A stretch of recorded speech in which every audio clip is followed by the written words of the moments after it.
Ryan Reynolds here for Mint Mobile. You know, one of the perks about having 4 kids that you know about is actually getting a direct line to the big man up north. And this year, he wants you to know the best gift that you can give someone is the gift of Mint Mobile's unlimited wireless for $15 a month. Now, you don't even need to wrap it. Give it a try at mintmobile.com/switch. $45 upfront payment required, equivalent to $15 per month. New customers on first 3-month plan only. Taxes and fees extra. Speed slower above 40 gigabytes on unlimited. See mintmobile.com for details.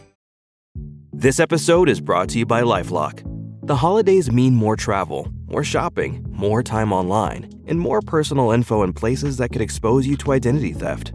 That's why LifeLock monitors millions of data points every second. If your identity is stolen, their US-based restoration specialist will fix it, guaranteed or your money back. Get more holiday fun and less holiday worry with LifeLock. Save up to 40% your first year. Visit LifeLock.com/podcast. Terms apply.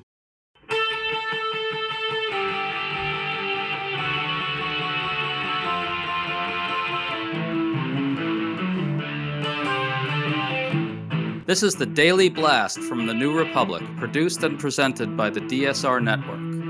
I'm your host, Greg Sargent.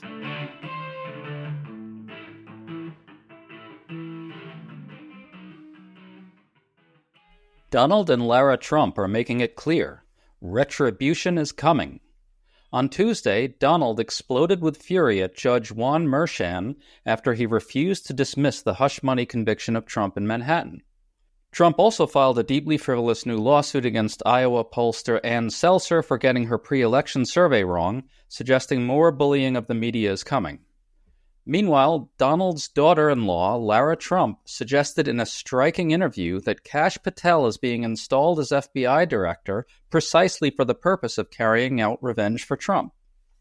So what's going to happen to the targets of Trump's retribution tour? How should they defend themselves? Today we're talking about this with Josh Marshall, the founder and editor-in-chief of Talking Points Memo. Josh has an interesting new piece arguing that these targets need to band together in the face of what's coming. Thanks for coming on, Josh. Thanks for having me. I want to start with Lara Trump because it's so brazen. She and a right-wing interviewer were talking about supposed wrongdoing by Liz Cheney during the January 6th committee investigation. Listen to what Lara Trump said next.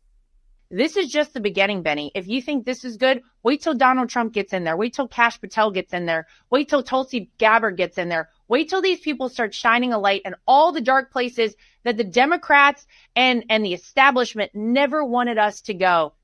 So the January 6th committee investigation documented extensive evidence of Trump's incitement of violent insurrection, and Trump and MAGA have never forgiven them for it. Here you have Lara Trump basically suggesting straight out that Trump is picking Kash Patel and Tulsi Gabbard in part to carry out some sort of domestic spying on Trump's enemies. Josh, could this be clearer? They're totally clear. They've been saying this for months, I guess even years. And this is, I really encourage everybody to be aware, sensitive to the kind of performance art part of this. And by that, I don't mean it's fake. I don't mean there's nothing's going to happen, but it is this kind of spectacle they do and threats. It's all out of the world of professional wrestling. And people, when people hear that, they think, oh, okay, that's sort of a funny way to think about Trumpian politics and stuff. And and I guess it is a funny way, but it's very real. And that whole kind of bombast that is made to not only make people feel afraid, particularly the people they're threatening directly, but to create this aura of power and uncheckable power and to, kind of knock people back on their heels and make them feel disoriented, demoralized, and all those kind of things. And, we need to be aware of that aspect of what is going on here, because that is a big part of it, in addition to whatever they may actually choose to do, which we have no idea what that's going to be. And I think we have no idea. It's important to recognize no idea on either side of the spectrum of possibilities. Right. It could actually be worse than they say. I mean, here you've got Trump erupting with rage on Truth Social at Judge Merchan for not dismissing the hush money case against him. Trump let out this tirade that went on for 2 long tweets. Trump said Merchan, quote, keeps breaking the law, called his decision illegal, called the whole case illegitimate, and accused Merchan of fraud and misconduct. Josh, it looks to me like Trump is going to try to come up with some way of targeting Merchan. What do you think? He certainly wants to create a spectacle about it. I don't know, a lot of the one thing that Trump tries to do and is very good at doing is he makes all sorts of threats and demands and sort of everything under the sun, and they are intentionally over the top and bombastic, and it creates a penumbra of threat around him, and that, again, knocks people back on their heels, and he is sort of, kind of holding territory, as it were, and he doesn't even have to do anything, right? It's sort of typical Trump to, threaten 10 things a day, right? And his opponents, his enemies are feeling overwhelmed, all the different threats, and he doesn't actually have to do anything, right? And so, again, I think it is really important for people both to be prepared for him to do all sorts of crazy stuff, but also to be attuned to that kind of spectacle, which is his greatest power. I mean, what is he going to do to him? I have no idea. I mean, I will say one thing. It is a good example of how foolish and wrong the people are who are writing these opinion columns saying how Biden should pardon Trump, or Biden. There was one I just saw that said Biden should pardon Trump's enemies, people on his enemies list, and Trump himself, right? And no one should be, this is largely a moot case at this point, not totally, but probably, right? But you don't clean the slate or, turn over a new leaf for all this kind of stuff when the person in question is still like threatening, like, I don't know, extrajudicial murders or something.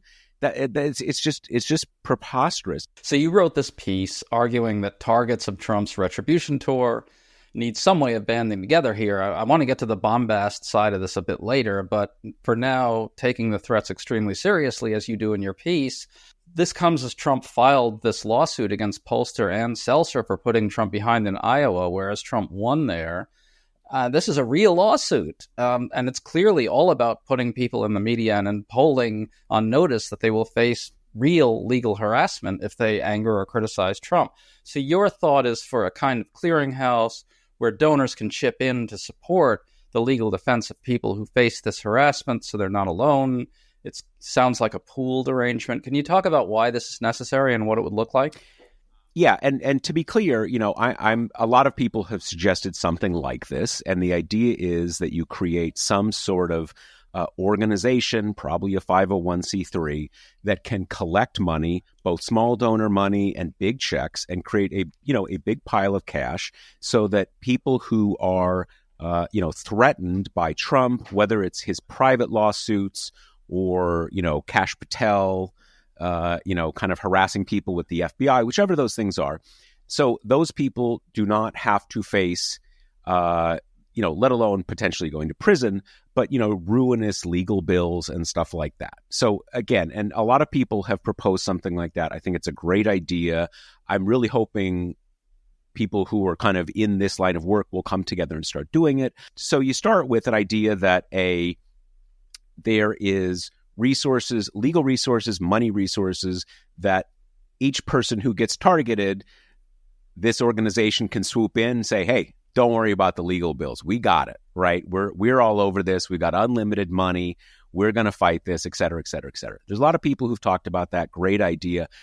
But what I think I was maybe adding that's a little different is this needs to be a little more than a lot of money and really sharp lawyers, and it needs to be something a little beyond, a kind of souped up, 2025 version of a kind of like a public interest law firm.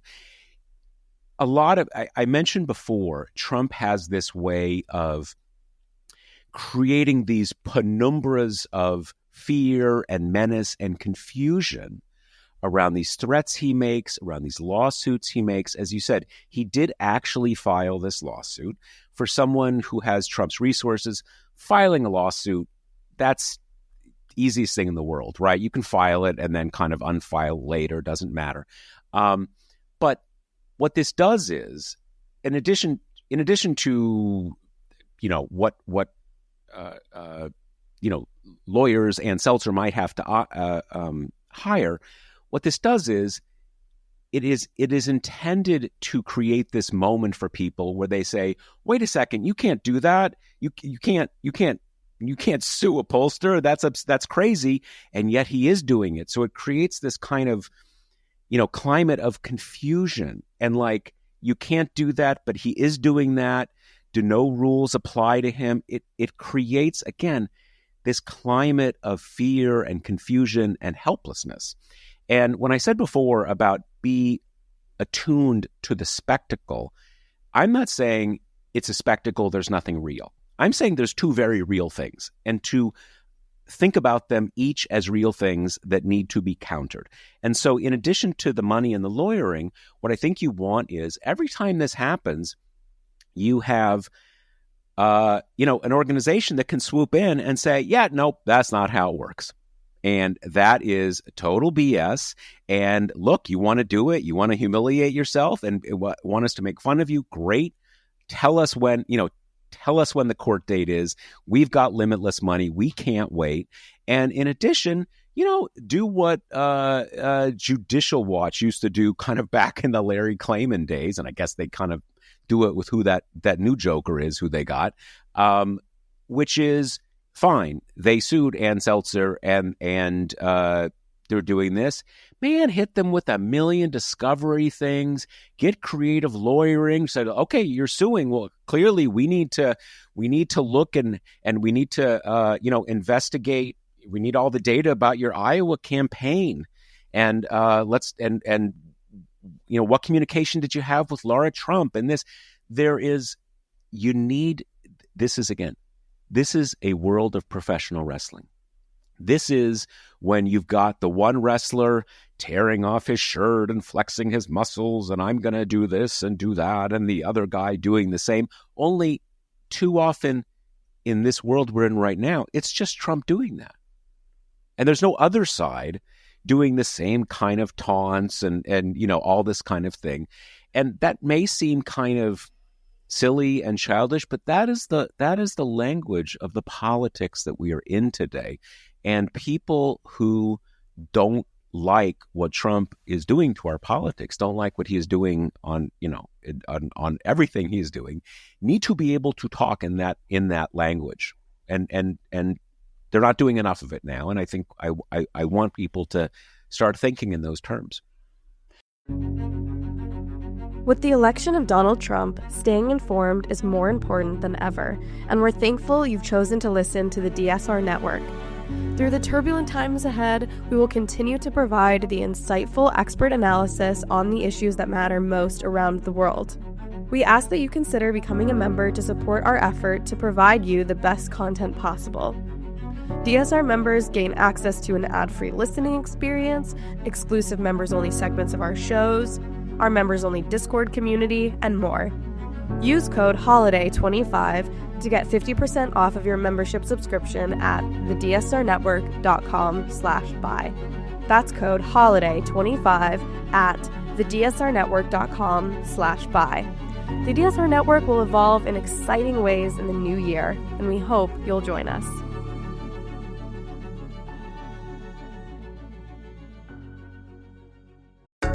Empower your business or digital agency with Bluehost, trusted by over 5 million WordPress users globally. Bluehost features top-to-bottom hosting optimizations designed specifically for WordPress, giving you 24/7 access to a team of experts for support, plus thousands of WordPress help articles. So if you want to streamline WordPress website creation with intuitive controls and premium support, choose Bluehost, powering over 2 million websites worldwide. I want to pick up on one element of that, this idea that the absurdity of these threats is the whole point of them.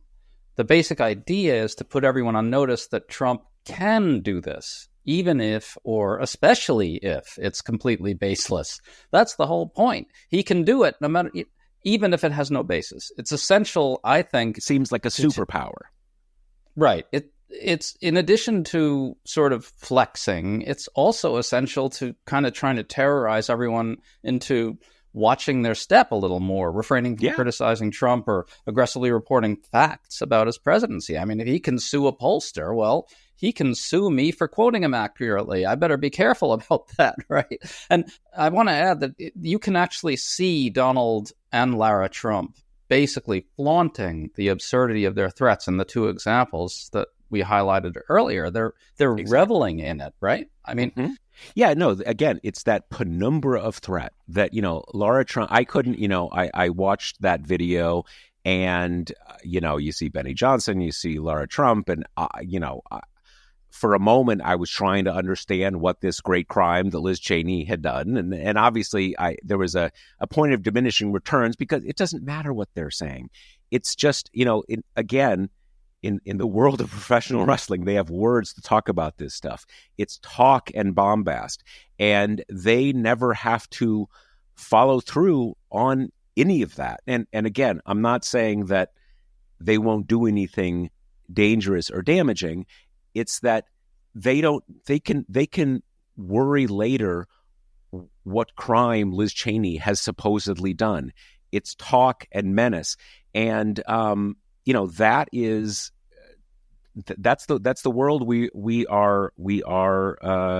living in, and we have to be able to speak that language. And the one thing I think I mentioned this in the piece, it's important to think about this not just as a defensive maneuver, because again, everything in the world of Trump is about dominating and the dominated. And it's a very binary world that Trump lives in. We all know this. Again, there's the person dominating and the dominated person. And so it's not just a matter of, we don't want people to be personally bankrupted, and we want to kind of cover their legal defenses and protect them against sort of legal harassment. I want it to be more aggressive. I want, when he does something this absurd, to go on the offense and embarrass him. Most of these go after the lawyers. Go after the lawyers as well. Most of these things are, all of these things are baseless, but most of these things are so baseless that, again, you want to embarrass them because that's the language they understand, and outrage and very normal and understandable reactions. That's what they're looking for. They want it's the whole cry more world, right? They want people to be outraged. How can you do this? This shouldn't be possible. And I hope that a group like this and the opposition to Trump more generally can cultivate a degree of, bring it on. Yeah, let's do it. Let's do it, dude, because you will be embarrassed, and we love embarrassing you. Right. I just want to clarify for listeners that what Josh meant by cry more is there's this kind of constant refrain from MAGA, which is whenever you get outraged or pissed off about whatever it is Trump's doing, you get hit by 1,000 MAGA tweets saying cry more, or something like Trump is living rent-free in your head, LOL. And that's really, to them, that's itself a win. It's itself sort of a sign of Trump's power and formidableness. Your outrage, your distress, your perception of unfairness, those are all signs that you were in the process of being defeated by Donald Trump's or MAGA's power. We have to be, as people interested in the important values of democracy and the rule of law and all these kind of things have to be sensitive to there is the literal things we say, and there are the meta messages we send by the way that we say them. For anybody who's familiar with the world of opera, there's the libretto, and then there's the score, right? And the libretto is these little words along the top, la la la la la, kind of doesn't have a, is kind of maybe superficial. And the score is where the action is. It's the music, and you kind of get the emotional content in the music. And often, I think people, right-minded, upstanding Americans like ourselves who believe in American values find ourselves getting really focused on the libretto and not focused on the score. And a lot of what I'm talking about here is focus on the score, because that's where the action is happening, and that's where a lot of our politics today is really contested. And I think Trump and MAGA know this in a way that maybe liberals and Democrats don't quite know as well. Basically, it's a matter of making noise is how I sort of think about it. You've got these people kind of in the middle, whether they're young, non-white, working class, very low propensity voters who are now kind of the battleground. They react to noise and conviction and, shows of strength. And, Democrats have to get in that game a little more. And I think that's what you're talking about when it really comes down to it. Absolutely, absolutely. And this has been something that I think, this is something that was a key dynamic in our politics going back a long time. There was one piece I wrote about this during the 2004 election, dating myself here a bit, with, the Swift boat stuff that I think, for people who remember that election with all the Swift boat things, the key there, I think, was not the factual content of these accusations against John Kerry. It was basically a spectacle in which you take someone, you may disagree with John Kerry, but he was, fighting in a real war, right, that he probably could have gotten out of.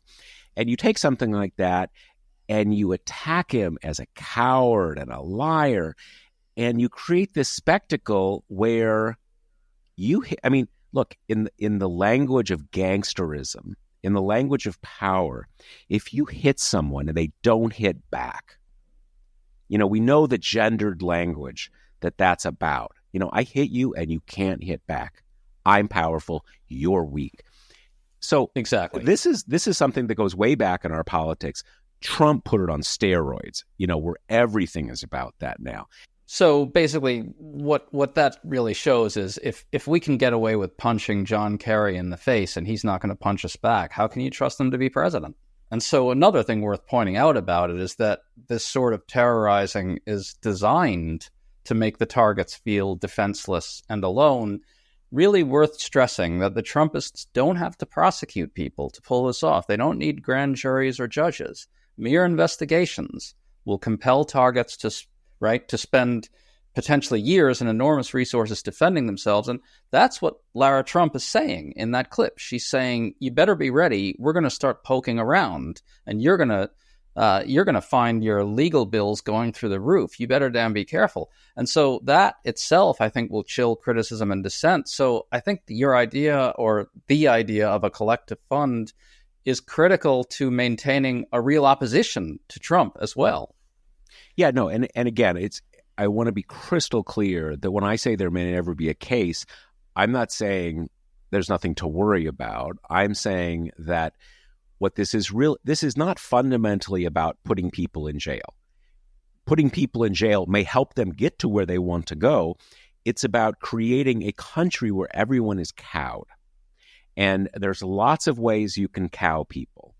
And actually coming up with bogus charges against a Liz Cheney and getting a judge and, getting a jury to convict, getting a judge to go along with it, that's hard. You really, that's difficult to do. Maybe it'll happen, but it's not easy to do. But when you control the law enforcement agencies, just getting subpoenas and kind of going through someone's life and making their life hell, making them run up legal bills, the people in power that's easy.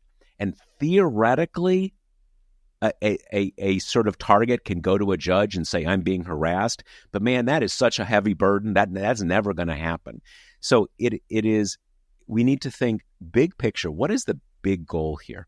It's creating a population of cowed people. And again, one way you do that is to actually jail people. But there's a lot of different ways you do that. And so, and a lot of this is have the money for the actual court stuff, but also have what is in essence a public communications campaign that is contesting the ground where a lot of this is going to be taking place, because you don't personally need to be subpoenaed or called into a courtroom to make the decision in your head, man, I better lay low. Because a lot of bad stuff is happening. You need people who are kind of fighting that fight in the public square, not just in the courtroom. And extracting a price from lawyers who play these games. Yes. Folks, I should say for full disclosure, I worked for Josh Marshall and Talking Points Memo way back in the day, and I am definitely privileged, still feel privileged to have been part of that at an early period, man. Yeah, no, it's, we have such an illustrious roster of TPM alums at so many places, doing so much amazing work, and you were at the top of that list. So yes, absolutely. It's one of the revered elders in the TPM Talking Points Memo, Hall of Worthies. It could not be a higher honor. Josh Marshall, it's great to talk to you again, man. Thanks for coming on. All right, thanks a bunch. You've been listening to The Daily Blast with me, your host, Greg Sargent. The Daily Blast is a New Republic podcast and is produced by Riley Fessler on the DSR Network.